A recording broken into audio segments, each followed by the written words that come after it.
नमस्कार, राष्ट्र की बात के साथ मैं हूं मानक गुप्ता। आज बात करेंगे दिल्ली में अधिकारों पर शुरू हुई नई लड़ाई की। आप कहेंगे इसमें नया क्या है? दरअसल दिल्ली सरकार और केंद्र सरकार के बीच ये खींचतान तो बरसों से चली आ रही है, 5-6 साल हो चुके हैं। दरअसल एनसीटी एक्ट में संशोधन के बाद दिल्ली और केंद्र एक बार फिर आमने सामने आ गए हैं। एलजी को सीएम से ज्यादा शक्तियां देने पर केजरीवाल सरकार सख्त ऐतराज जता रही है। आम आदमी पार्टी आरोप लगा रही है केंद्र सरकार बैकडोर से एक बार फिर दिल्ली की सत्ता चलाना चाहती है। एनसीटी एक्ट पर लोकसभा के बाद कल राज्यसभा ने भी मंजूरी दे दी। अब यह तय हो गया है दिल्ली के बॉस एलजी ही होंगे। लेफ्टिनेंट गवर्नर दिल्ली सरकार को एलजी से कुछ मामलों में मंजूरी लेना जरूरी होगा, बल्कि अगर यह कहें कि हर मामले में मंजूरी लेना जरूरी होगा तो यह गलत नहीं होगा। विधायिका से जुड़े फैसलों पर 15 दिन पहले मंजूरी लेनी होगी। प्रशासनिक मामलों पर करीब 7 दिन पहले मंजूरी लेनी होगी। एलजी को ज्यादा अधिकार देने पर दिल्ली सरकार आग बबूला है। अब से थोड़ी देर पहले दिल्ली के deputy CM Manish Sisodia media के सामने आए और केंद्र सरकार पर खूब हमले किए। उन्होंने दावा किया केजरीवाल सरकार के अच्छे कामों से मोदी सरकार असुरक्षित महसूस कर रही है, इनसिक्योर हो गई है। इसीलिए दिल्ली सरकार के कामों में रुकावट डालने के लिए यह नया कानून लाया गया है। सिसोदिया ने दिल्ली सरकार के मॉडल को देश में सबसे अच्छा मॉडल बताया और कहा कि बीजेपी के पास कोई मॉडल ही नहीं है। उन्होंने यहां तक कहा मोदी जी केजरीवाल मॉडल से घबरा गए हैं। हालांकि केंद्रीय गृह राज्य मंत्री जी किशन रेड्डी कह रहे हैं दिल्ली सरकार का रुख कई मुद्दों पर साफ नहीं रहा है।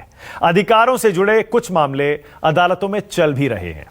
किशन रेड्डी यहां तक कहते हैं कि सुप्रीम कोर्ट ने दिल्ली सरकार और एलजी के जो अधिकार तय किए थे उसी लाइन पर यह नया कानून वो लाए हैं। यह बिल जरूरी था।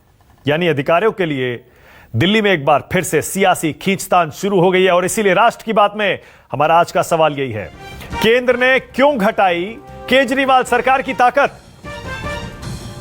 और आप क्यों बोली केजरीवाल को रोकना चाहते हैं मोदी? इसी पर होगी आज बहस। लेकिन पहले जरा सुनिए अब से थोड़ी देर पहले कैसे डिप्टी सीएम मनीष सिसोदिया ने मोदी सरकार पर तीखा हमला किया। सुनिए। केजरीवाल जी को आगे बढ़ने से रोकने के लिए बिल लाया गया है। केजरीवाल जी की लोकप्रियता को, केजरीवाल जी के काम को आगे बढ़ने से रोकने के लिए बिल लाया गया है। भारतीय जनता पार्टी, मोदी जी बेचैन हो गए, असुरक्षित महसूस करने लगे हैं कि केजरीवाल जी की इस राजनीति के सामने भारतीय जनता पार्टी का कोई मॉडल नहीं है। मोदी जी के पास या भारतीय जनता पार्टी के पास लोगों को बताने के लिए कुछ नहीं है। ना कोई मोदी मॉडल है, ना कोई भारतीय जनता पार्टी मॉडल है, और ये केजरीवाल मॉडल से घबरा गए हैं। ये असुरक्षित महसूस कर रहे हैं केजरीवाल मॉडल के सामने आज, इसलिए ये बिल लाया गया है। देखा आपने, मनीष सिसोदिया साफ साफ कह रहे हैं हमारे अच्छे कामों से बीजेपी डर गई है और इसीलिए अरविंद केजरीवाल को किसी ना किसी तरह रोकना चाहती है। आज राष्ट्र की बात में हम इसी पर बहस करेंगे। एक बार फिर से दिल्ली में मोदी वर्सेस केजरीवाल ये नई जंग क्यों छिड़ गई है? मेरे साथ बीजेपी से निगत अब्बास आ गई हैं, आम आदमी पार्टी से संजीव झा आपको दिखाई देंगे, कांग्रेस से अभिषेक दत्त, आशुतोष हैं, सीनियर जर्नलिस्ट हैं, पॉलिटिकल एनालिस्ट हैं, और Pradeep Singh, senior journalist, political commentator. आप सभी का स्वागत है। निगत अब्बास, आपसे शुरू करूंगा। आपने सुना मनीष सिसोदिया क्या कह रहे हैं? वो साफ साफ कह रहे हैं कि दिल्ली सरकार जो लगातार 2 चुनाव प्रचंड बहुमत से जीतती है क्योंकि वो जनता के दिलों पर राज कर रही है अपने अच्छे कामों की बदौलत। आप उससे डर गए, आप इनसिक्योर हो गए और इसीलिए आप दिल्ली सरकार को रोकने के लिए ये बिल लाए हैं, कानून लाए हैं, ताकि आप ये अच्छे काम आम आदमी पार्टी को दिल्ली में ना करने दें। जवाब दीजिए। देखिए, बड़े दुख की बात है कि इतने दिग्गज आप नेता मंत्री हैं, आप एजुकेशन मिनिस्टर हैं दिल्ली में, और उसके बावजूद आप ऐसी उछली बात कर रहे हैं। ये कोई नई बात थोड़ी ना है, ये तो पुरानी बात है ना। ये कोई सेंट्रल गवर्नमेंट का रूल थोड़ा ना, ये तो सुप्रीम कोर्ट ने खुद कहा है कि सेंट्रल गवर्नमेंट और स्टेट गवर्नमेंट के बीच में जो कार्यों का विभाजन है और स्पष्टता के साथ हो, ताकि जो बातचीत है वो सही से बनी रहे और कार्यशैली बनी रहे। वही हो रहा है, कोई नई चीज नहीं है। शुरू से ही दिल्ली सेंट्रली रन राज्य रहा है, केंद्र शासित राज्य रहा है, कभी भी पूर्ण राज्य था ही नहीं। और आज भी 75 से अधिक कार्य जो हैं वो अरविंद केजरीवाल जी, माननीय मुख्यमंत्री जी की सरकार के अंडर आते हैं। पानी हो, परिवहन हो, बिजली हो, सड़कें हो, एनवायरमेंट हो, एजुकेशन हो, आप इस पर काम करिए। और ज्यादा दूर क्यों जाते हैं? बड़ा होता है ये भी सुनते हुए जब मनीष जी कहते हैं कि केंद्र सरकार जो है वो अच्छे कामों से डर गई है दिल्ली सरकार। मेरे भाई, मैं इस पूर्वी दिल्ली ईस्ट दिल्ली में रहती हूँ, मुझे बताइए। डर तो मुझे तब लगा था जब हफ्ते भर पहले ना 4 दिन के लिए लगातार पानी बंद हो गया था और दिल्ली सरकार गायब। हम लोगों को ब्लैक में मजबूरी में पानी खरीद कर पीना पड़ा था। जो लोग अमीर थे, जो लोग मिडिल क्लास से अफोर्ड कर सकते थे, वो लोग 4 दिन तक जाकर रहे हैं होटलों में नोएडा के, दिल्ली में। पर जो अफोर्ड नहीं कर सकते थे वो अपने घरों में बंद थे, खाने को खाना नहीं हो पा रहा था क्योंकि पानी नहीं था पीने का। तब कहां छुपकर बैठे थे हमारे मुख्यमंत्री, तब कहां छुपकर बैठे थे ये लोग। वही बात हो गई, मेरी बिल्ली मुझे, मैं गलती भी आप करे उसके बाद आप ठीकरा हमारे ऊपर फोड़े। ये नई बात तो है नहीं। आप तो पुरानी चीजें जो आपके अंडर काम आती, परिवहन, हम बात कर लेते हैं एनवायरमेंट की।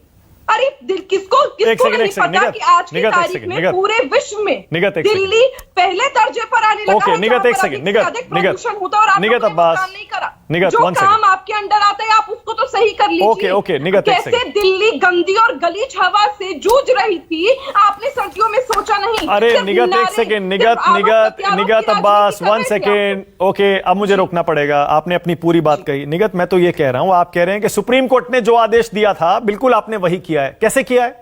सुप्रीम कोर्ट ने तो साफ साफ कह दिया था डे टू डे कामकाज में दिल्ली सरकार को एलजी से परमिशन लेने की कोई जरूरत नहीं है। यह सुप्रीम कोर्ट का ऑर्डर है, मैं लेके बैठा हूं यहां पे। इस बिल के मुताबिक 15 दिन पहले विधायी प्रस्ताव और 7 दिन पहले प्रशासनिक प्रस्ताव उपराज्यपाल को भेजने होंगे।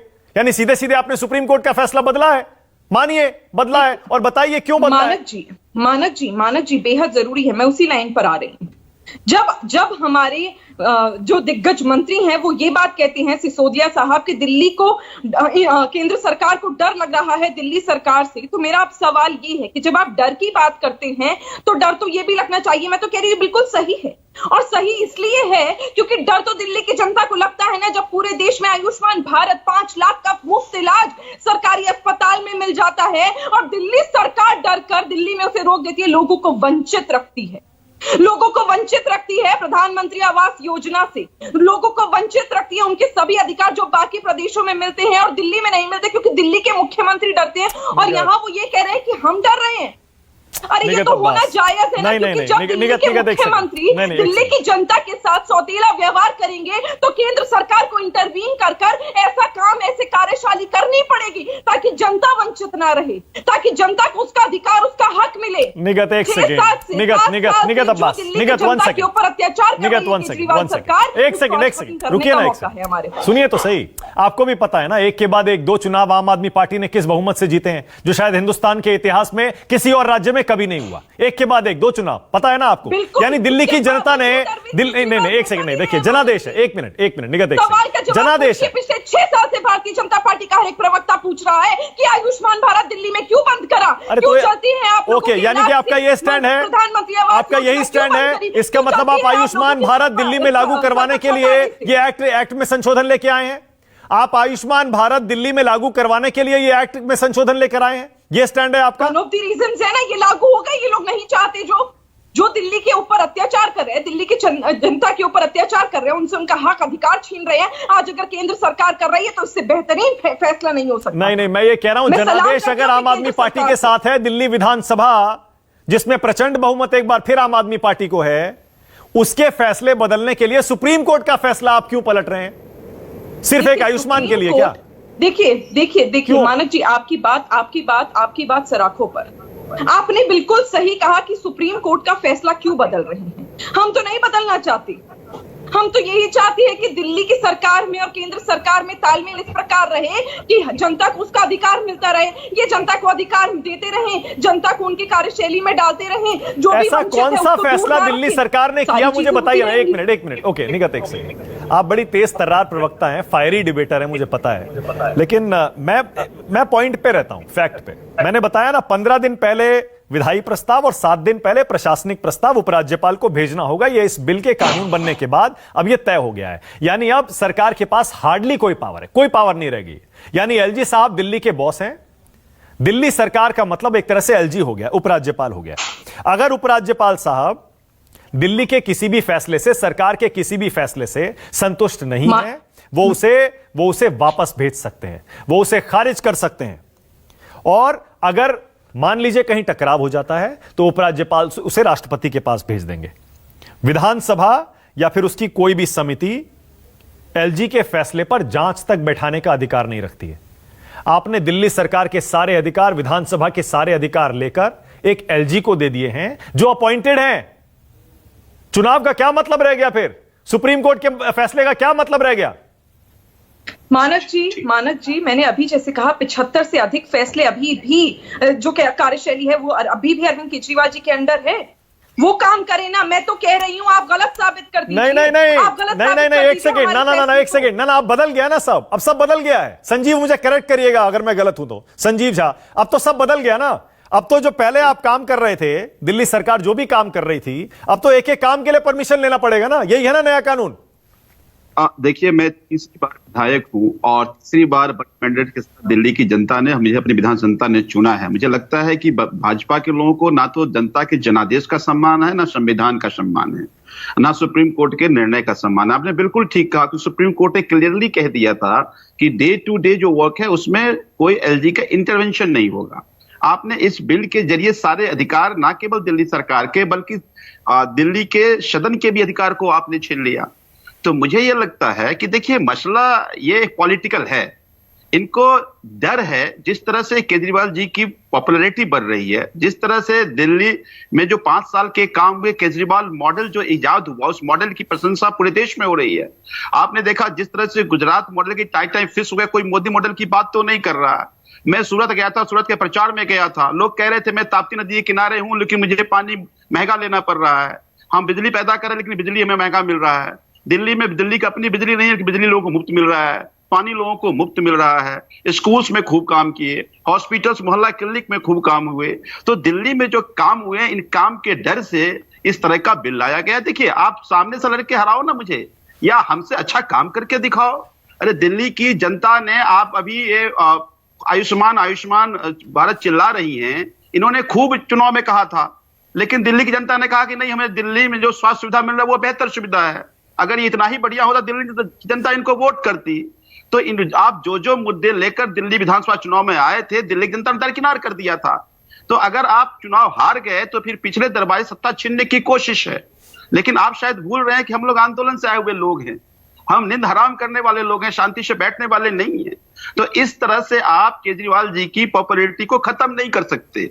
आज पूरे देश के लोग ये कह रहे हैं कि जो दिल्ली में बिजली मिल रही है, जो दिल्ली में पानी मिल रहा है, जो दिल्ली में शिक्षा व्यवस्था है, जो दिल्ली में स्वास्थ्य की सुविधा है, जो दिल्ली में बसों में महिला का फ्री यात्रा है, वो पूरे देश के लोगों को मिलना चाहिए। तो ये काम से, केजरीवाल जी के काम से घबरा करके ये चोर दरवाजे से सत्ता छीनने की कोशिश है। ओके संजीव, आप जो कह रहे हैं ना, देश भर में आपके मॉडल को लोग पसंद कर रहे हैं, हाथों हाथ ले रहे हैं, क्या बात कर रहे हैं आप? कितनी सीटें आप, कौन से इलेक्शन में क्या बात कर रहे हैं आप? गुजरात में क्या, सूरत में कुछ सीटें आप जीत गए? नहीं, आंकड़े बताइए ना। ना एक सेकंड, नहीं, देखिए जो वो फैक्ट है वो फैक्ट है ना। आंकड़े अपनी कहानी खुद कहते हैं। बताइए जरा, कहां आपके कितने एमएलए हैं पूरे देश में? बताइए ना जरा, दिल्ली के अलावा कितने एमएलए हैं आपके? आप बताइए मानक जी, क्या लोकल इलेक्शन में कुछ सीटें आप जीत गए तो आप बड़ी बड़ी बातें करने लगे? नहीं, आप सुन तो लीजिए। 7 साल पुरानी हमारी पार्टी, दिल्ली में 3 बार सरकार बनाया हमने, पंजाब में अपोजिशन में है, गुजरात में चुनाव जीत रहे हैं, जहां जहां लोकल चुनाव हो रहे हैं वहां आम आदमी पार्टी जीत रही है। तो इनको अब ये डर है कि आप आगे बढ़ रहे होंगे, मैं उससे इनकार नहीं कर रहा हूं, लेकिन आपका ये कहना कि हम इतने पॉपुलर हो गए, साबित होंगे, आपका ये कहना कि हम इतने पॉपुलर हो गए, केजरीवाल से हमारा मुकाबला ना हो पाए। नहीं, आंकड़े बताइए ना मुझे बताइए, कहां, कौन सी लोकप्रियता पूरे देश में, बताइए जरा। अरे अभी मैंने आपको बार बार कहा, उत्तर प्रदेश बताइए, जहां आप चुनाव पूरे देश में हो रहे हैं। बताइए गुजरात, सूरत चुनाव हुए, सूरत के चुनाव के परिणाम आपने देखा कि हम अपोजिशन में बन करके आए। लोकल सूरत में लोकल बॉडी के पोल्स हैं, बॉम्बे का लोकल, महाराष्ट्र का लोकल चुनाव हो, चाहे बाकी जगह के लोग, गोवा के लोकल चुनाव हो, जहां जहां लोकल चुनाव हो रहे हैं, लोग केजरीवाल जी के नाम पे वोट कर रहे हैं। तो देखिए, मुझे ये लगता है कि अभी 5 स्टेट में चुनाव है, उनको लगता है कि लोग सूरत में आपके कुछ अगर लोकल काउंसलर आ गए, दिल्ली मॉडल यहां आना चाहिए। आप उनकी जीत तो दिखा रहे हैं, ये नहीं बताएंगे बाकी में से कितनों की जमानत जब्त हुई थी। देखिए वो अलग बात है, आपके अधिकार छीने जा रहे हैं, वो अलग डिबेट है, लेकिन उसे अगर आप अपनी पार्टी की देश भर में बढ़ती लोकप्रियता से जोड़ेंगे तो फिर यह सवाल तो हर कोई पूछेगा, कितने एमएलए से बताइए देश में आपके, दिल्ली के अलावा? 7 साल में पंजाब छोड़ दीजिए, केजरीवाल मॉडल की प्रशंसा कर रहे हैं, चर्चा कर रहे हैं। अच्छा चलिए आशुतोष, अभिषेक भी आ गए। अभिषेक सुन पा रहे हैं क्या? आशुतोष एक सेकंड, अभिषेक दत्त सुन रहे हैं? अभिषेक दत्त फोन कट गया है। आशुतोष और प्रदीप सिंह जी, आशुतोष पहले आप। आशुतोष, मैं चाह रहा हूं दोनों पर कमेंट करिएगा। पहले तो यह बिल क्यों लाया गया, आशुतोष, क्या लगता है आपको? नहीं, मुझे तो खुद भी समझ में नहीं आ रहा कि बिल क्यों लाया गया। मुझे लगता है कि इस देश के अंदर हर व्यक्ति, हर पार्टी, हर राजनेता को देश के सुप्रीम कोर्ट के फैसले का सम्मान करना चाहिए। और अगर सुप्रीम कोर्ट ने 2018 में यह बात बिल्कुल स्पष्ट कर दी कि LG is bound bye add and advice of the chief minister in the council of ministers, उसके पहले दिल्ली हाईकोर्ट के फैसले को उन्होंने रद्द कर दिया था, तो वो व्यवस्था चालू होनी चाहिए। अगर सरकार में कोई दो राय नहीं है कि अगर जो सत्ता पक्ष है अगर वो चाहे तो पार्लियामेंट के अंदर कानून बना के सुप्रीम कोर्ट के फैसले पलट सकता है। अगर ऐसा है तो फिर चाहवानों के मसले पर जो फैसला पलटा गया तो उसकी आलोचना क्यों होती थी? यही भारतीय जनता पार्टी उसकी आलोचना करती थी कि आप लोग सुप्रीम करते हैं, आप कम्युनलिज्म कर रहे थे। मेरा बहुत स्पष्ट कहना है कि सरकार जो मोदी सरकार का ये फैसला है, ये संविधान की मूल आत्मा के खिलाफ है, ये लोकतंत्र के खिलाफ है, और ये जो आपका फेडरल स्ट्रक्चर उसके खिलाफ क्यों है। मैं बहुत स्पष्ट करना चाहता हूं कि दिल्ली के अंदर या तो ये व्यवस्था कर दी जाए कि यहाँ चुनी हुई सरकार नहीं होनी चाहिए, यहाँ असेंबली नहीं होनी चाहिए, यहाँ पे सिर्फ एलजी का शासन होना चाहिए। अगर ऐसा हो जाता है तो किसी को आपत्ति नहीं होगी। लेकिन अगर आप वहां एक चुनी हुई सरकार है, चुना हुआ मुख्यमंत्री है और वहां पे असेंबली है, तो वैसे में जो संवैधानिक व्यवस्था है वो संवैधानिक व्यवस्था के हिसाब से मुख्यमंत्री की बात अंतिम बात होनी चाहिए। इसमें कोई दो राय नहीं है कि जो देश की सरकार चलती है वो राष्ट्रपति के नाम पे चलती है, जो प्रदेश की सरकार है वो गवर्नर और लेफ्टिनेंट गवर्नर के नाम पे चलती है। लेकिन अगर आप चुनी हुई सरकार को, लोकतांत्रिक तौर से चुनी हुई सरकार को अगर आप कमजोर कर रहे हैं और उसके ऊपर अगर आप जो चुने हुए नहीं है लेफ्टिनेंट गवर्नर, अगर आप उनको प्रेसिडेंस दे रहे हैं, उनको वरीयता दे रहे हैं, तो आप संविधान की मूल आत्मा के खिलाफ काम कर रहे हैं। मुझे इसमें कोई आपत्ति नहीं है। अगर मोदी सरकार को ये लगता है कि दिल्ली के अंदर कोई चुनी हुई सरकार नहीं होनी चाहिए, असेंबली नहीं होनी चाहिए, तो आप उसका भंग कर दीजिए। 1991 के पहले दिल्ली की यही स्थिति थी, किसी को कोई आपत्ति नहीं थी, चीजें चल रही थी। लेकिन अगर 1991 के बाद से अगर दिल्ली के अंदर आपने चुनी हुई सरकार का प्रावधान रखा है, तो फिर चुनी हुई सरकार ही पावरफुल होनी चाहिए, उसी के पास पावर होना चाहिए। और जो लेफ्टिनेंट गवर्नर है वो पुलिस, लॉ एंड ऑर्डर और लैंड, इन तीन चीजों के अलावा उनके पास कोई पावर नहीं होनी चाहिए। ठीक है, ओके। प्रदीप सिंह जी, आशुतोष की बात पर कमेंट करने के साथ साथ बताइएगा सर, दूसरा ये जो मनीष सिसोदिया और अरविंद केजरीवाल कह रहे हैं कि हमसे डर गए इसीलिए बैक डोर से रूल करना चाहते हैं, हमें रोकना चाहते हैं। प्रदीप सिंह जी। देखिए मानक जी, गलतफहमी की तो कोई दवा नहीं होती, वो हकीम लुकमान के पास भी नहीं थी उस गलतफहमी की दवा। दिल्ली में लोकसभा की 7 सीटें हैं। जो पार्टी 2 बार प्रचंड बहुमत से विधानसभा चुनाव जीती, वो लोकसभा की 1 सीट नहीं जीत पाई। और वो पार्टी कहती है कि प्रधानमंत्री जिनकी पार्टी के पास 300 से ज्यादा सीटें हैं, वो डर गए हैं आम आदमी पार्टी से। तो ठीक है, जनतंत्र है, लोकतंत्र है, सबको बोलने का अधिकार है। उनकी पार्टी है, नई पार्टी है, बढ़ रही है, उनको ये सब बोलने का अधिकार है। लेकिन एक संतुलन होता है कि आप जो कह रहे हैं जो वास्तविकता है उसमें कुछ तालमेल होना चाहिए। दूसरी बात देखिए, दिल्ली केंद्र शासित क्षेत्र है, ये जब से संविधान बना है तब से व्यवस्था है। 93 तक यहाँ महानगर परिषद हुआ करती। 93 में केंद्र सरकार ने संविधान संशोधन करके यहाँ विधानसभा जो है उसका गठन किया। तब भी स्पष्ट था कि यहाँ का जो मालिक है या जो प्रशासक है वो एलजी होगा। कुछ उसमें कंफ्यूजन था। जब तक कांग्रेस और बीजेपी, 3 बार कांग्रेस रही, 1 बार बीजेपी की सरकार रही, तो तालमेल से एलजी और केंद्र सरकार के और राज्य सरकार के तालमेल से स्थिति चलती रही। आम आदमी पार्टी के आने के बाद से ये टकराव शुरू हुआ। निश्चित रूप से कुछ ऐसे मामले थे जिनमें एम्बिग्युइटी थी। केंद्र सरकार कह रही थी कि ये संवैधानिक व्यवस्था है, राज्य सरकार का स्टैंड दूसरा था। मामला कोर्ट में गया, हाई कोर्ट ने एक फैसला दिया, सुप्रीम कोर्ट ने उस फैसले को बदल दिया। सुप्रीम कोर्ट ने जो फैसला दिया, उस समय की जो कानूनी और संवैधानिक स्थिति थी, देखिए सुप्रीम कोर्ट कानून नहीं बनाता है, जो कानून मौजूदा है उसकी व्याख्या करता है। तो सुप्रीम कोर्ट ने उसके मुताबिक वो व्यवस्था दी थी। अब सरकार ने उसको बदल दिया है। अब अगर आम आदमी पार्टी को लगता है कि ये संविधान की गरिमा के, आत्मा के या फेडरल स्ट्रक्चर के विरुद्ध है, तो सुप्रीम कोर्ट फिर से जा सकते हैं। सुप्रीम कोर्ट सरकार के फैसले को पलट सकता है। तो उसमें ऐसी कोई बड़ी बात नहीं हो गई है जो पहले से नहीं थी।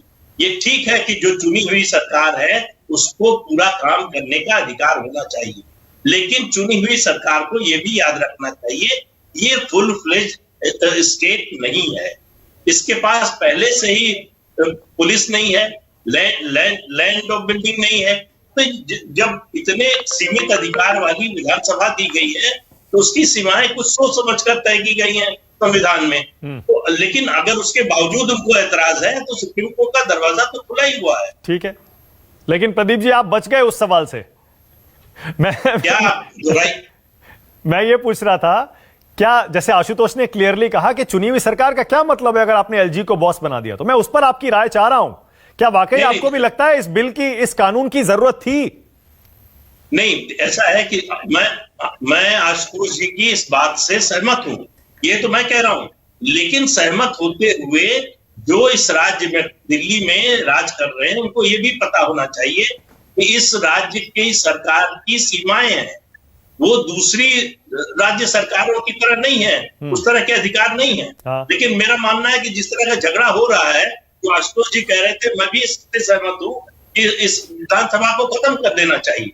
दिल्ली को केंद्र शासित क्षेत्र ही रहने देना चाहिए, बिना विधानसभा के, जैसे 1993 में तक स्थिति थी। अच्छा, ये मतलब आपका ये मानना है प्रदीप जी कि विधानसभा को खत्म ही कर देना चाहिए दिल्ली में?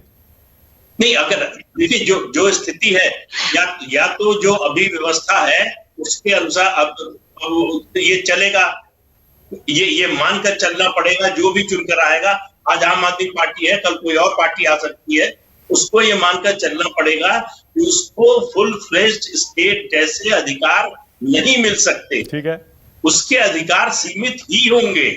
अब उस पर बहस हो सकती है कि सीमित अधिकारों में कितना होगा। आशुतोष कुछ कहना कह रही कि अतिक्रमण कर रही है केंद्र सरकार। केंद्र सरकार कह रही है कि नहीं, जो संवैधानिक व्यवस्था थी उसमें जो एम्बिग्विटी थी उसको हमने क्लियर कर दिया। तो अब फाइनल आर्बिट्रेटर तो सुप्रीम कोर्ट है। सुप्रीम कोर्ट तय करेगा कि ये केंद्र सरकार का रुख सही है या राज्य सरकार का। हाँ आशुतोष, मानक, देखिए प्रदीप जी की राय से मैं आंशिक तौर पर सहमत नहीं हूं। दरअसल 2018 के फैसले के बाद सुप्रीम कोर्ट ने बिल्कुल स्पष्ट कर दिया है कि क्या एलजी के अधिकार है और क्या चुनी हुई केंद्र सरकार के अधिकार है, चुनी हुई राज्य सरकार के अधिकार है। और उसमें भी कहा है 239A के तहत बिल्कुल स्पष्ट है कि अगर एलजी और काउंसिल ऑफ मिनिस्टर्स के बीच में किसी तरीके का डिफरेंस है तो इसमें एलजी जो है वो उस डिफरेंस होने की वजह से रेफरेंस के राष्ट्रपति के पास भेज सकते हैं, और अगर उस दौरान कोई इमरजेंसी आ जाती है तो एलजी वो ऑर्डर इश्यू भी कर सकते हैं। लेकिन अगर इमरजेंसी सिचुएशन नहीं है तो राष्ट्रपति के यहां से अगर कोई ऑर्डर आता तो फॉलो करना चाहिए। तो बिल्कुल स्पष्टता, इसमें किसी तरह की कोई दिक्कत। अब जो ये नया बिल आया है, आपने विधानसभा के अधिकारों को कम कर दिया है और आपने जनरल जो एडमिनिस्ट्रेटिव पावर है सरकार की उसको पूरी तरीके से खत्म कर दिया। यानी कोई भी एडमिनिस्ट्रेटिव काम, एग्जीक्यूटिव काम जो है वो अरविंद केजरीवाल की सरकार वो बिना एलजी के परमिशन के या उनके कंसल्टेशन के नहीं कर सकती है। इसका मतलब ये जो प्राविधान था, LG is bound by the aid and advice of the chief minister and the council of minister, 2018 का फैसला था, वो नल एंड वाइड हो जाता है। अगर वो नल एंड वाइड होता है तो इसका मतलब फिर इस सरकार का कोई मतलब नहीं रहेगा। उस संदर्भ में मैंने कहा कि अगर आपको लगता है कि दिल्ली के अंदर चुनी हुई सरकार नहीं होनी चाहिए तो खत्म कर दीजिए उसको, उसकी जगह आप सेंट्रली एडमिनिस्ट्रेट कर दीजिए। अभिषेक दत्त, ओके अभिषेक दत्त, आप देर से जुड़े हैं इसीलिए आपकी राय अब दर्शक सुन पाएंगे। अभिषेक दत्त, कांग्रेस पार्टी का स्टैंड क्या है? क्या वाकई एलजी को दिल्ली का बॉस होना चाहिए जैसा बीजेपी चाहती है, या फिर आम आदमी पार्टी के साथ खड़े हैं आप जो कहती है चुनी हुई सरकार को अधिकार होने चाहिए? कांग्रेस पार्टी लोकतंत्र के साथ खड़ी है। किसी की भी सरकार हो, लोकतंत्र की हमेशा विजय होनी चाहिए। मुझसे पहले आशुतोष जी ने कहा, मैं इसी बात को आगे बढ़ाना चाहता हूं और मैं बीजेपी की प्रवक्ता को बताना चाहता हूं, जो नया इनका सेक्शन 44 का सब क्लॉज 2 है वो बहुत क्लियरली डिफाइन करता है कि जो काउंसिल ऑफ मिनिस्टर्स के जो डिसीजन है, apart from land order, public और जो उनको 3 सुविधाएं पुलिस की मिल रखी है, उन डिसीजंस को भी एलजी जो है अपहोल्ड कर सकते हैं, उनको भी कैंसिल कर सकते हैं। साथ में इसका बहुत क्लियरली कहता है एलजी मतलब सरकार। अब आप देखिए दिल्ली सरकार को सेम लोकसभा के पैटर्न पे लोग लेके आगे हैं। लोकसभा और राज्यसभा अलग अलग तरीकों से चलती है, हर एक स्टेट का अपना खुद का विधानसभा का एक्ट है, परंतु दिल्ली की चुनी हुई सरकार के पर काटना और उसको कहीं ना कहीं सीएम को रेलेवेंट करना, और ये केवल दिल्ली में नहीं करते, पौंडीचेरी हो, कोई भी आप शहर की बात कर लीजिए, आप अरुणाचल प्रदेश की कर लीजिए, आप मध्य प्रदेश की कर लीजिए, डेमोक्रेटिक राइट को काटना भारतीय जनता पार्टी का काम है। एक पुरानी कहावत है, जो आपके पास जो एक अथॉरिटी, एब्सोल्यूट अथॉरिटी आ गई, वो एब्सोल्युटली करप्शन के फॉर्मेट पे आ रही है। और दुख किस बात का है कि यही Arvind Kejriwal ji, Kejriwal for CM and Modi for PM करते थे। अभी आम आदमी के प्रवक्ता ने कहा हम तो आंदोलन से आए हुए लोग हैं। अरे भैया, जो आंदोलन से आए हुए लोग थे, एक तो सामने वापस फिर से कंसल्टेंट बन गए टीवी पे, एक कविता फिर से गाने लगे, एक वापस अपना लॉ प्रैक्टिस करने लगे। ये लोग थे जो आम आदमी पार्टी के आंदोलन के पार्ट थे। अब आप अगर बड़े बड़े उद्योगपतियों को राज्यसभा में लेके आ जाओगे तो जाहिर सी बात है मोदी साहब के सामने नहीं बोल पाएंगे। कांग्रेस पार्टी एकदम इस बिल का विरोध करती है। कोई भी प्रदेश हो, वहां पे लोकतांत्रिक ताकतों को काटना, और खास तौर से भारतीय जनता पार्टी स्वर्गीय साहिब सिंह वर्मा जी के समय, मदन लाल खुराना जी के समय, सुषमा स्वराज जी के समय, और हमेशा दिल्ली को पूर्ण राज्य का दर्जा देने की बात करती थी। ऐसा ये समझ नहीं आता, जब आप सरकार नहीं गिरा पाते, जब आप विधायक नहीं ले पाते, तो आप ऐसा लॉ लेके आते हैं जो दिल्ली के सिस्टम को करप्ट कर दे और खत्म कर दे। तो मुझे लगता है विधानसभा में जितना भी खर्चा होता है, 70 विधायकों की तनख्वाह पे खर्चा है, केजरीवाल जी की कोठी पे खर्चा है, उनकी सुरक्षा पे खर्चा है, वो सारा बंद कर दीजिए। दिल्ली को फिर से ब्रिटिशर्स की तरह कोई बहुत बड़ा वाइसरॉय लेके आइए, उनसे दिल्ली को चलाइए, फिर विधायकों की जरूरत ही क्या है। ओके अभिषेक, इसका मतलब कांग्रेस पार्टी अगर केंद्र में सत्ता में आती है तो दिल्ली को पूर्ण राज्य दे देगी, पूर्ण राज्य बना देगी। मानिक भाई देखिए, मैं आपको बताऊं, ये एक बहुत पुरानी बहस है। हम ये मान के चले, दिल्ली के अंदर 26,000 करोड़ का खर्चा केंद्र करती है, भले ही पुलिस के माध्यम से करे, भले ही 5 सुपर स्पेशलिटी अस्पताल के माध्यम से करे, भले दिल्ली यूनिवर्सिटी, जामिया, जेएनयू के माध्यम से करे। जो केंद्र और दिल्ली का जो तालमेल है, जिसे हम एक कोऑपरेटिव फेडरलिज्म का एक एग्जांपल देते हैं, वो क्यों खराब हुआ? वो इसलिए खराब हुआ कि केजरीवाल जी ने pick and choose policy Modi ji के साथ करी। जब उनका चुनाव आता है तो उनको मोदी जी अच्छे लग जाते हैं, मोदी जी के खिलाफ बोलना बंद कर देते हैं, और जब उनका चुनाव खत्म हो जाता है तो ये केजरीवाल जी बड़ी बड़ी बातें करते हैं। अगर केजरीवाल जी ने डे 1 से मोदी जी के खिलाफ एक क्लियर स्टैंड रखा होता तो आज ये हालत नहीं आती। ओके फाइन, ये सवाल मैंने पूछा नहीं था, मैं पूछना चाह रहा था आपसे। मेरे बिना सवाल पूछे आपने जवाब दे दिया, लेकिन मेरे ओरिजिनल सवाल का जवाब नहीं दिया। मेरा सवाल अभी भी वही है कि कांग्रेस सत्ता में आई केंद्र में, तो क्या दिल्ली को पूर्ण राज्य का दर्जा दे देगी और दिल्ली के असली बॉस सीएम होंगे? मानिक जी, मेरा बड़ा क्लियर मानना है, ये मेरे पर्सनल आज मेरे को भी आज 21 साल इलेक्टोरल पॉलिटिक्स में हो गए हैं, 17 साल की उम्र से चुनाव लड़ता आ रहा हूं। मेरा ये मानना है कि दिल्ली के ऊपर एक डिस्कशन होनी चाहिए। जो न्यू दिल्ली का एरिया है, जहाँ पे हमारी सारी एम्बेसीज का एरिया है, शायद वो एरिया देखिए। मानिक भाई, आप अभी आपने कहा कि बीजेपी देखिए वादा करती थी पूर्ण राज्य। मुझे एक बात कंप्लीट करनी दीजिए, एक मेरी रिक्वेस्ट है। 26,000 करोड़ रुपए केंद्र का खर्चा दिल्ली के ऊपर है। अगर आप जैसे ही इसको आप इससे हटा देते तो 26,000 करोड़ रुपए दिल्ली को चलाने में लगेगा। दिल्ली पुलिस का अपने आप में 8,000 करोड़ का खर्चा है। तो इसमें कहीं ना कहीं विचार और बातचीत सब पॉलिटिकल पार्टी की होनी चाहिए। इसी के लिए पार्लियामेंट बना है। नहीं, अभी देखिए, आप भी हमेशा पहले कहते थे इसका मतलब पूर्ण राज्य का दर्जा देने पर सब पार्टियां पीछे हट गई है। कांग्रेस भी, बीजेपी भी, दोनों कहती थी पहले पूर्ण राज्य देंगे, पूर्ण राज्य बनाएंगे। आप एक चीज को सुनिएगा मानिक भाई, आपने मेरी बात को गलत इंटरप्रिटेट करा है। मैंने आपको ये बोला है कि स्पेशल कमेटी में जाके पार्लियामेंट की एक डिस्कशन होना चाहिए, इन सब के प्रोज एंड कॉन्स पे डिस्कशन हो। ये क्यों बनी है कमेटी? ये सिर्फ इसलिए थोड़ी बनी। अच्छा चलिए, मैंने मान लिया, पहले कहते थे पूर्ण राज्य बनाएंगे और अब इस पर आ गए कि चलिए इस पर डिस्कस कर लीजिए। प्रदीप जी कुछ कहना चाह रहे हैं, उसके बाद आ रहा हूं निकेत अब्बास। हाँ प्रदीप जी बोलिए। नहीं मानिक जी, ऐसा है, ये बहस हम लोग अनंत काल तक कर सकते हैं। एक बात मेरी मानकर चलिए, जो केंद्र में जिस पार्टी की सरकार होगी वो चाहेगी कि दिल्ली में एलजी सर्वे सर्वा हो। जो राज्य में होगा वो चाहेगा पूर्ण राज्य का दर्जा मिले। कल को अगर मान लीजिए, हालांकि ऐसा होने नहीं जा रहा, मुझे नहीं लगता, अरविंद केजरीवाल प्रधानमंत्री बन जाए, वो भी एलजी की पावर को जो है सपोर्ट करेंगे। नहीं, लेकिन उसमें कंडीशन ये है कि दिल्ली में बीजेपी या कांग्रेस का सीएम होना चाहिए, तब करेंगे ऐसा। अगर आम आदमी पार्टी का ही सीएम होगा तब नहीं करेंगे। बिल्कुल, देखिए आप देखिए, जब कांग्रेस सत्ता में थी तब, और केंद्र और राज्य दोनों जगह, तो उसने पूर्ण राज्य का दर्जा नहीं दिया। जब बीजेपी थी तब उसने नहीं दिया। तो जो विपक्ष में रहता है वो कहता है पूर्ण राज्य का दर्जा मिलना चाहिए।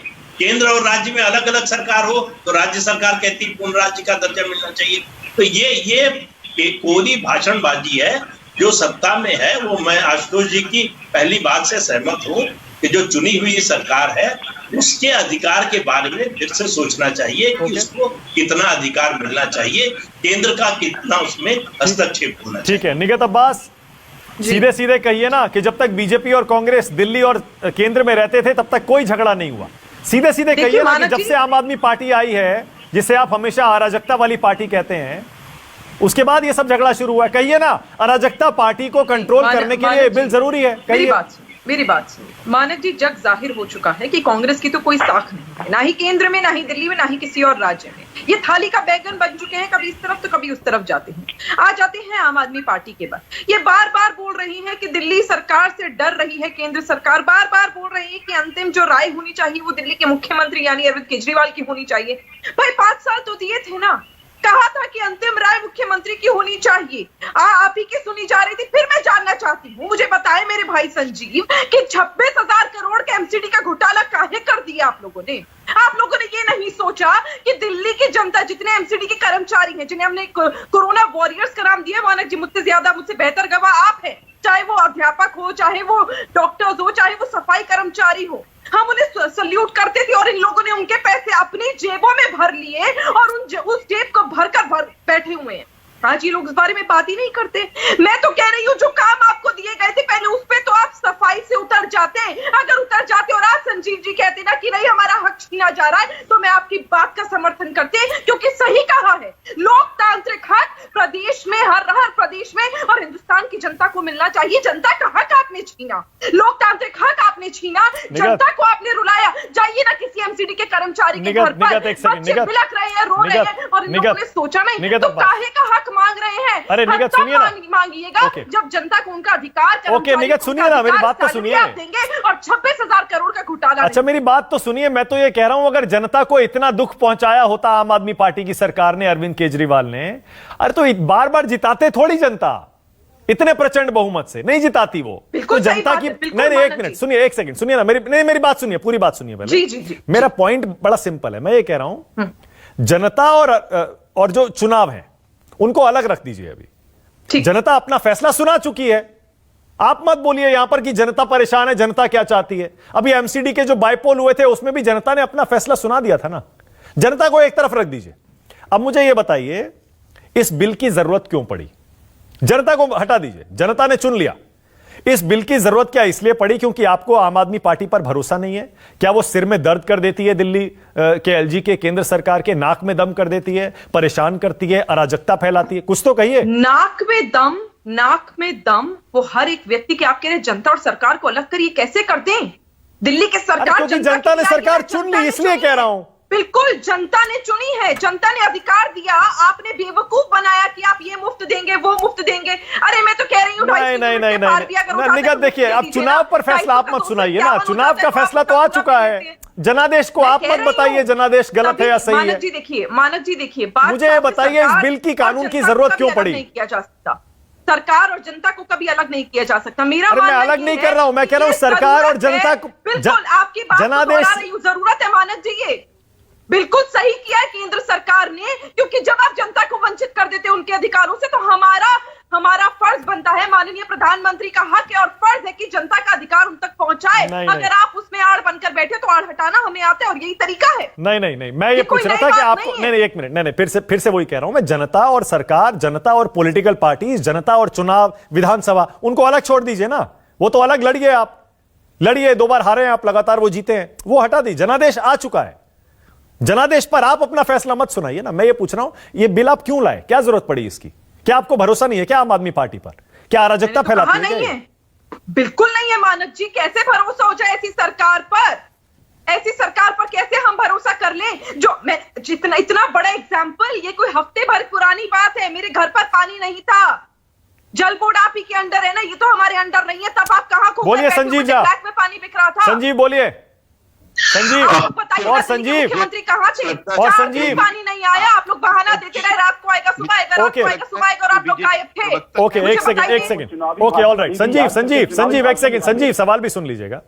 निगत बेसिकली ये कह रही है दिल्ली में आपको पता है एक एमसीडी है जिसमें बीजेपी है, फिर एक दिल्ली सरकार है जिसमें आप है, और फिर एक केंद्र सरकार है जिसमें बीजेपी है। यानी बीच में आप जो है, आप अपना काम ढंग से नहीं कर रहे हैं, आप बना के नहीं चल रहे हैं। ना एमसीडी से ना केंद्र सरकार से, और इसीलिए केंद्र को यह बिल लाना पड़ा ताकि आप सबसे बना के चले। आपको बहुत टाइम दिया लेकिन आप नहीं मान रहे। यही बिल्कुल ठीक कहा मानक आपने, यही इनको दर्द है कि एमसीडी में 20 साल से ये है और एमसीडी में लूट का सेंटर बन के रह चुका है। का कारण है कि इस बार जब वहां बाई इलेक्शन हुए तो इनको डक मिला, इनको जीरो मिला। मुझे ये लगता है कि लोग सामने सामने तुलना कर रहे हैं कि दिल्ली सरकार क्या काम कर रही है और एमसीडी में क्या काम हो रहे हैं। तो लोग देख रहा है कि दिल्ली सरकार के कामकाज से दिल्ली की जनता खुश है। मुझे लगता है कि हमें इनका समर्थन नहीं चाहिए, हमें दिल्ली की जनता ने हमें वोट किया है, 2-2 बार इनको मुंह की खानी पड़ी है। ये बड़ी अजीब बात है कि 93 से आज तक ये लोग कंप्लीट स्टेट की बात कर रहे थे, लेकिन जब आप चुनाव हार गए तब एलजी स्टेट की बात कर रहे हैं। तो मुझे ये लगता है कि अगर आपको हमसे बड़ी लाइन खींच लीजिए ना, हमसे ज्यादा काम करके दिखाइए। एमसीडी में अच्छा काम किया, दिल्ली जनता आपको चुन लेगी। अब अगर एमसीडी के रिजल्ट को देखकर, मैं फिर वही कहूंगा कि एमसीडी के रिजल्ट को देख करके सूरत में हमने गुजरात एमसीडी के रिजल्ट 5 सीट पर नहीं तय होते हैं, पोजीशन में होकर आगे आम आदमी पार्टी ने एमसीडी में आप लोगों ने क्या बात करें, 5 सीटों पर तय करेंगे कि निगम के चुनाव ये देश जनतंत्र, इस देश में जनतंत्र है, जनादेश का आपको सम्मान करना चाहिए। जनता ने कहा है कि मुझे आपको नहीं चाहिए, अब आप छोड़ दरवाजे से आ रहे हैं, आप इनके जरिए फिर जो दिल्ली की जनता ने आपको नकारा, आप फिर एलजी के जरिए दिल्ली की जनता पर राज करना चाह रहे हैं। 4 सीटें जीती। मेरा ये कहना ये चलने वाला नहीं है, ये देश संविधान से चलता है, ये देश जनता से चलता है।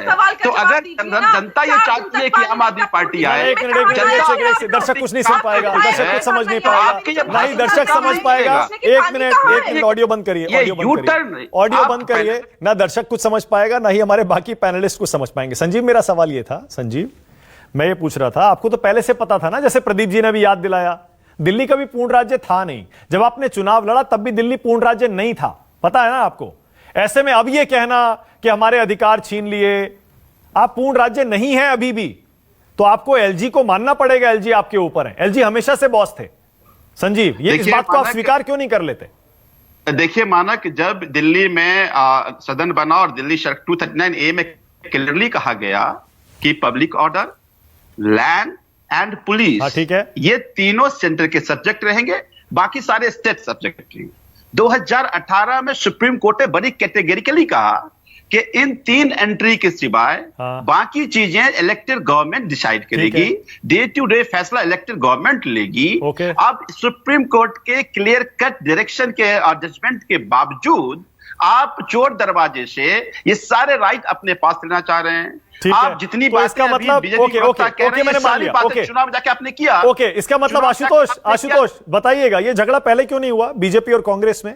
ये पिछले 4-5 साल में ही क्यों शुरू हुआ 14-15 के बाद आम आदमी पार्टी के? मानक, ये कहना सही नहीं होगा कि 2013 के पहले झगड़ा नहीं था, क्योंकि मुझे अच्छी तरीके से याद है जब केंद्र के अंदर अटल बिहारी वाजपेयी की सरकार थी, लाल कृष्ण आडवाणी गृह मंत्री हुआ करते थे, तो शीला दीक्षित तो कई बार उनके पास जाना पड़ता था और उसके बाद वहां पे बैठकें होती थी और मामले को सॉर्ट आउट करने की कोशिश की जाती थी। तो ऐसा नहीं कि एलजी और मुख्यमंत्री के बीच में झगड़ा होता था, ऐसा हर राज्य के अंदर होता। आज की तारीख बात पश्चिम बंगाल में देख लीजिए, जहां पे ममता बनर्जी और जगदीप धनखड़ के बीच झगड़ा होता, पुडुचेरी में क्या हो रहा था। तो ये झगड़े होते हैं और संवैधानिक संस्थाओं के बीच में झगड़े भी होते हैं, मतभेद भी होते हैं, लेकिन उसका मतलब ये नहीं है कि आप संवैधानिक व्यवस्था को ही सिर के बल खड़ा कर दीजिए। दिक्कत यहाँ पे, अगर कोई पॉलिटिकल मामला है तो पॉलिटिकल नहीं, जैसे प्रदीप जी ने कहा आशुतोष, सिर के बल खड़ा करने का सवाल कहां से आता है? दिल्ली का भी पूर्ण राज्य था नहीं, हमेशा से बड़ा क्लियर था ये। मैं जो बात कहना चाह रहा हूं, मेरे कहने का मतलब ये नहीं था कि दिल्ली को पूर्ण राज्य का दर्जा कभी था, मैं अच्छी तरीके से जानता हूं। मैं कह रहा हूं कि आप संवैधानिक व्यवस्था को ही ध्वस्त कर दीजिए राजनीतिक मामलों की वजह से, ये सही नहीं है। अगर मान लीजिए पश्चिम बंगाल के गवर्नर और उनके बीच में मुख्यमंत्री के बीच में झगड़ा हो रहा है और आप कल ये करिए कि नहीं मुख्यमंत्री के सारे पावर ले लिए जाएंगे और सारे काम गवर्नर के नाम पे होगा क्योंकि झगड़े हो रहे हैं, तो ये तो व्यवस्था को खत्म करना हो गया ना। आप उसको पॉलिटिकली सॉल्व करिए। प्रदीप जी, क्लोजिंग कमेंट दे रहा हूं, मेरे पास टाइम भी खत्म हो रहा है। साफ तौर पर कहता हूं, अगर आपको लगता है कि दिल्ली के अंदर संविधान के हिसाब से व्यवस्था नहीं चल रही है तो गवर्नर रूल का प्रावधान भी है, आप वो लगा दीजिए, लेकिन आप पॉलिटिकल वजहों से आप संविधान को ध्वस्त नहीं कर सकते, ये मेरा कहना है। ओके प्रदीप जी, देखिए, संविधान ध्वस्त हुआ कि नहीं हुआ इसका फैसला न आम आदमी पार्टी कर सकती है, न बीजेपी, न कांग्रेस। इसका फैसला इस देश में सिर्फ सुप्रीम कोर्ट कर सकता है। एक बात, अगर दिल्ली में चुनी हुई सरकार है तो केंद्र में भी चुनी हुई सरकार है। उसी चुनी हुई सरकार ने संसद जिसको कानून बनाने का अधिकार है, उस संसद से विधेयक लाकर उसको कानून बनाया है। अब वो फिर मैं कह रहा हूं, अगर वो कानून लगता है आम आदमी पार्टी को या किसी को भी कि गलत है, तो सुप्रीम कोर्ट के पास फिर जा सकते हैं। सुप्रीम कोर्ट फैसला करेगा कि जो विधेयक जो एक्ट बनाया है, सरकार ने जो संशोधन किया है, वो संविधान के प्रावधानों के अनुरूप है या नहीं है। ओके। अगर नहीं है तो वो बदल जाएगा। अच्छा, जल्दी से अभिषेक कुछ कहना चाह रहे हैं, जल्दी से क्विक कमेंट अभिषेक। प्रवक्ता से पूछना चाहता हूँ कि पौंडीचेरी के चुनाव में ऐसे में होगा कि पौंडीचेरी के अंदर जब अगर भारतीय जनता पार्टी की सरकार जब फिर से चुनाव लड़ने जाएगी, क्या आप उसमें ये बोलेंगे कि आप पौंडीचेरी के अंदर सेम प्रोसीजर फॉलो करेंगे जो दिल्ली में कराए? ओके, मेरे पास टाइम खत्म हो गया। बहुत शुक्रिया इस गर्मा गर्म और दिलचस्प बहस के लिए। मुझे पता है सिर्फ दिल्ली ही नहीं, पुदुचेरी ही नहीं, जहां पर विधानसभा भी है और एक यूनियन टेरिटरी भी है, वो आधा स्टेट है, बाकी पूरे देश में बल्कि इस नए कानून के बारे में और विधानसभा की शक्तियों, संसद की शक्तियों के बारे में ज्ञानवर्धन भी आपका बहुत हुआ होगा। बहुत बहुत शुक्रिया राष्ट्र की बात में आने के लिए प्रदीप सिंह, आशुतोष, बहुत शुक्रिया अभिषेक, संजीव झा, निकत अब्बास। छोटा सा ब्रेक ले रहा हूं, खबरें जारी है।